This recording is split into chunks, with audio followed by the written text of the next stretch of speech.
Assalamualaikum warahmatullahi wabarakatuh. Perkenalkan, kami dari kelompok 1 akan mempresentasikan hasil diskusi kelompok kami dengan materi, kurikulum, dan program pengajaran. Sebelumnya, izinkan saya untuk memperkenalkan diri terlebih dahulu.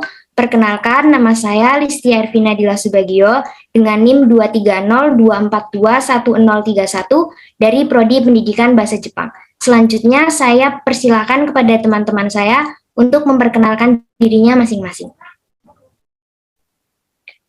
Perkenalkan, nama saya Nurul Setiani dengan NIM 2301421008 dari Prodi Pendidikan Bahasa Prancis. Perkenalkan, nama saya Lola Pradita Ayudhya dengan NIM 23014211020 dari Prodi Pendidikan Bahasa Prancis. Saya Lauzana Jelin Mutiara Anissa Ritnalani dengan NIM 2301421024 dari Prodi Pendidikan Bahasa Perancis. Perkenalkan, saya Fidela dengan NIM 23014211030 dari Prodi Pendidikan Bahasa Prancis. Perkenalkan, nama saya Francine Angelika Anjali dengan NIM 23014211034 dari Prodi Pendidikan Bahasa Prancis. Saya Slanlayu Samanu dengan NIM 23014211045 dari Prodi Pendidikan Bahasa Prancis. Baik, langsung saja kita masuk ke penjelasan materi yang akan disampaikan oleh teman-teman saya.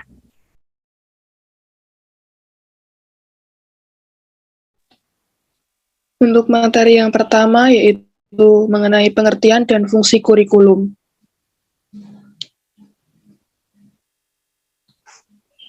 Pengertian kurikulum. Kurikulum merupakan program rancangan belajar mengajar yang dipedomani oleh pendidik dan peserta didik. Kurikulum merupakan pijakan dalam proses pendidikan. Menurut Garge F. 1968, kurikulum berasal dari bahasa Inggris, yakni kurikulum yang berarti rencana pelajaran, yang dimana kurikulum berasal dari bahasa Latin, kurir yang memiliki banyak arti seperti berlari cepat, maju dengan cepat, menjalani, dan berusaha.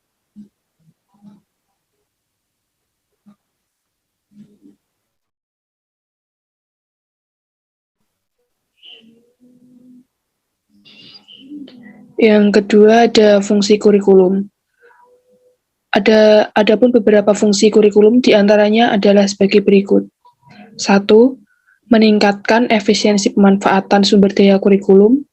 Pemberdayaan sumber maupun komponen kurikulum dapat ditingkatkan melalui pengelolaan yang terencana dan efektif. 2. Meningkatkan keadilan dan yang ketiga, meningkatkan relevansi dan efektivitas pembelajaran sesuai dengan kebutuhan peserta didik maupun lingkungan sekitar peserta didik. Meningkatkan efektivitas kinerja buruh maupun aktivitas siswa dalam mencapai tujuan pembelajaran. Yang kelima, meningkatkan efisiensi dan efektivitas proses belajar mengajar. Proses pembelajaran selalu dipantau antara desain yang telah direncanakan dengan pelaksanaan pembelajaran. Terakhir, meningkatkan partisipasi masyarakat untuk membantu mengembangkan kurikulum yang dikelola secara profesional, khususnya yang akan melibatkan masyarakat. Yang kedua, peran kurikulum.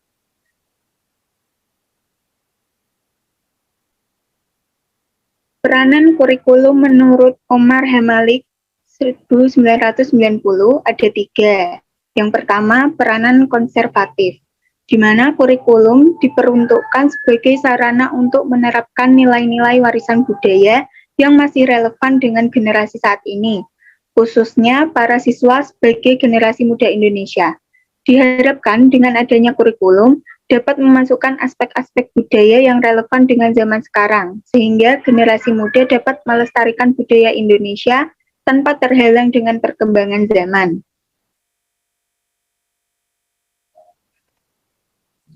Yang kedua, peranan kreatif. Di era globalisasi ini, masyarakat dituntut kreatif menciptakan suatu inovasi yang tidak hanya bertahan pada saat ini, tapi juga dapat bertahan pada masa depan.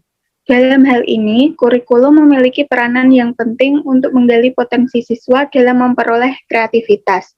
Dengan adanya kurikulum, generasi muda dapat menjadi masyarakat yang berkompeten untuk menghadapi perkembangan zaman. Yang ketiga, peranan kritis dan evaluatif. Adanya perubahan zaman mengharuskan kita untuk cepat tanggap dalam mengelola suatu hal. Sesuatu yang terbaik akan bertahan, sedangkan sesuatu yang biasa-biasa saja akan tergeser. Itulah mengapa di dalam kurikulum terancang segala upaya untuk membentuk karakter siswa yang kritis dan evaluatif. Dengan demikian, siswa dapat siap terjun ke dunia masyarakat dan mampu bersaing dengan baik.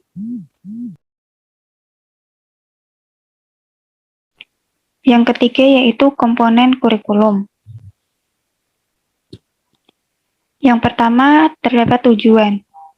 Tujuan yang jelas akan memberi petunjuk yang jelas pula terhadap pemilihan isi atau bahan ajar, strategi, media pembelajaran, dan evaluasi. Bahkan dalam berbagai model pengembangan kurikulum, tujuan ini dianggap sebagai dasar, arah, dan patokan dalam menentukan komponen-komponen lainnya. Yang kedua yaitu materi atau isi. Dalam mengkaji materi atau isi kurikulum, harus disusun dengan sedemikian rupa agar dapat menunjang tujuan kurikulum dan tolak ukur dalam menentukan kualitas suatu kurikulum lembaga pendidikan. Himan Yais 1976 mendefinisikan isi atau konten kurikulum ke dalam 3 elemen, yaitu pengetahuan atau knowledge, keterampilan atau proses, dan nilai atau value. Yang ketiga yaitu strategi pembelajaran.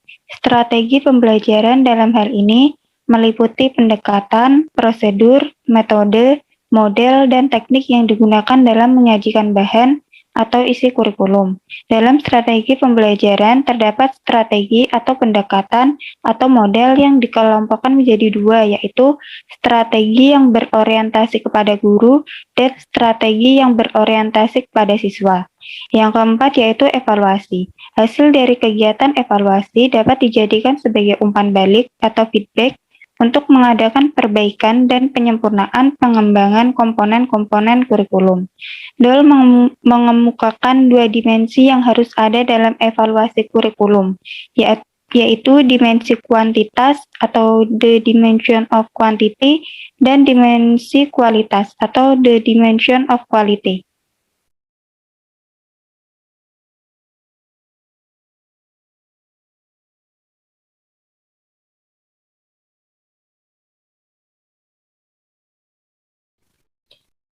Yang keempat, pengertian dan tujuan program pengajaran. Program pengajaran merupakan rancangan atau perencanaan suatu unit atau kesatuan kegiatan yang berkesinambungan dalam proses pembelajaran yang memiliki tujuan dan melibatkan sekelompok orang yakni guru dan siswa.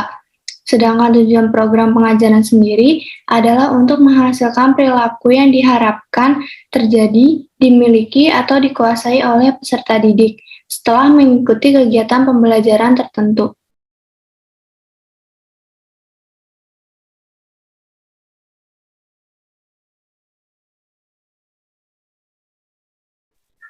Selanjutnya, kedudukan program pengajaran.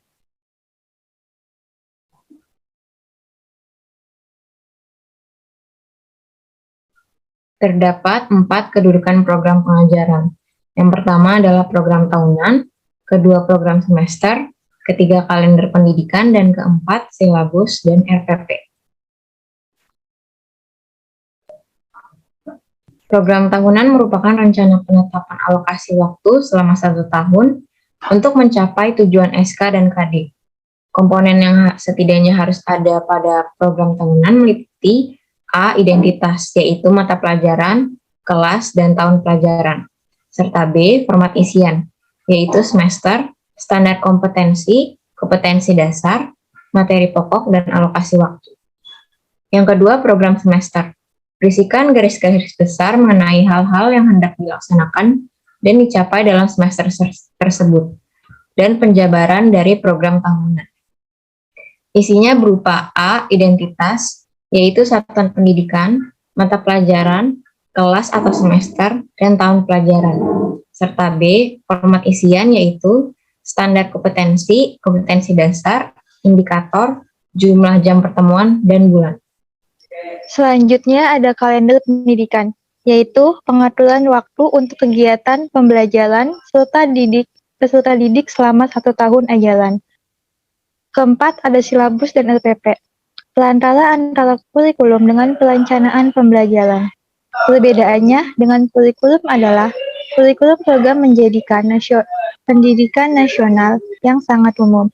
Sedangkan silabus program yang dirancang oleh satuan pendidikan dan LPP, program yang lebih spesifik.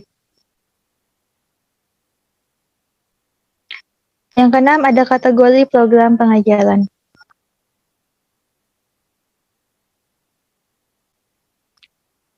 Program pembelajaran adalah rancangan atau perencanaan satu unit atau kesatuan kegiatan yang berkesinambungan dalam proses pembelajaran, yang memiliki tujuan dan melibatkan sekelompok orang, guru dan siswa untuk mencapai tujuan yang lebih ditetapkan. Untuk mencapai tujuan yang telah ditetapkan. Kurikulum dan program pengajaran mencakup kegiatan perencanaan, pelaksanaan, dan penilaian. Perencanaan dan pengembangan kurikulum nasional pada umumnya telah dilakukan oleh Departemen Pendidikan Nasional pada tingkat pusat. Karena itu, level sekolah yang paling penting adalah bagaimana merealisasikan dan menyesuaikan kurikulum tersebut dengan kegiatan pembelajaran. Di samping itu, sekolah juga bertugas dan berwenang untuk mengembangkan kurikulum muatan lokal sesuai dengan kebutuhan masyarakat dan lingkungan setempat. Selanjutnya adalah kesimpulan. Kurikulum merupakan pijakan dalam proses pendidikan yang diselenggarakan pada sebuah lembaga pendidikan. Tujuan yang jelas akan memberi petunjuk yang jelas pula terhadap pemilihan isi atau bahan ajar, strategi, media pembelajaran, dan evaluasi. Bahkan dalam berbagai model pengembangan kurikulum, tujuan ini dianggap sebagai dasar, arah, dan patokan dalam menentukan komponen-komponen lainnya. Dalam mengkaji materi atau isi kurikulum, harus disusun dengan sedemikian rupa agar dapat menunjang tujuan kurikulum dan tolak ukur dalam menentukan kualitas suatu kurikulum lembaga pendidikan. Strategi pembelajaran dalam hal ini meliputi pendekatan, prosedur, metode, model, dan teknik yang digunakan dalam menyajikan bahan atau isi kurikulum. Dalam strategi pembelajaran, terdapat strategi atau pendekatan atau model yang dikelompokkan menjadi dua, yaitu DOL mengemukakan dua dimensi yang harus ada dalam evaluasi kurikulum, yaitu dimensi kuantitas atau the dimension of quantity dan dimensi kualitas atau the dimension of quality. Kurikulum dan program pengajaran mencakup kegiatan perencanaan, pelaksanaan, dan penilaian. Perencanaan dan pengembangan kurikulum nasional pada umumnya telah dilakukan oleh Departemen Pendidikan Nasional pada tingkat pusat.